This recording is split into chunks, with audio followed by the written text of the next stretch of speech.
Seringkali disampaikan bahwa pulet ini umur 30 hari, umur berapa sekian-sekian hari, tapi pada kenyataannya kita tidak tahu pasti.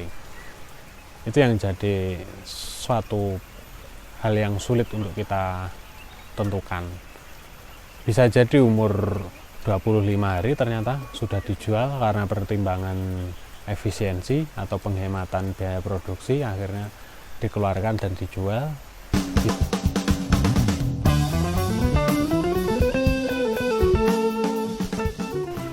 Dua-duanya tergantung selera, tapi kita harus berpengetahuan. Dalam arti begini, kalau kita sudah memutuskan untuk mengambil pulet, kita harus mengetahui track record atau sepak terjang dari produsen pulet. Apakah meyakinkan dan terpercaya atau tidak? Karena yang paling penting dari itu adalah penerapan manajemen. Jadi manajemen pemeliharaan pulet itu kalau dilakukan secara sembarangan, yang jelas akan mempengaruhi masa awal produksi, kapan mulai produksi, dan lama produksi, dan juga daya tahan tubuh terhadap penyakit. Itu yang paling penting. Nah, yang sulit juga kalau kita beli pulet adalah seringkali disampaikan bahwa pulet ini umur 30 hari, umur berapa sekian-sekian hari, tapi pada kenyataannya kita tidak tahu pasti. Itu yang jadi suatu hal yang sulit untuk kita tentukan. Bisa jadi umur 25 hari ternyata sudah dijual karena pertimbangan efisiensi atau penghematan biaya produksi, akhirnya dikeluarkan dan dijual.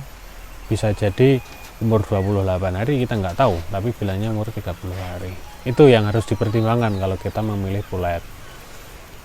Yang jelas kita cari supplier atau produsen yang bisa dipercaya dan meyakinkan.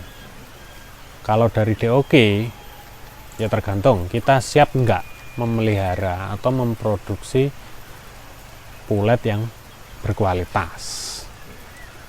Kalau saya secara pribadi, saya lebih memilih untuk memelihara dari DOG atau dari 0 hari, karena saya tahu betul proses perjalanan DOG ini bisa menjadi pulet dari kecukupan pakan, kemudian dari segi standar kesiapan bertelur, kemudian dari segi tingkat kesehatan. Saya tahu betul, jadi itu lebih meyakinkan menurut saya.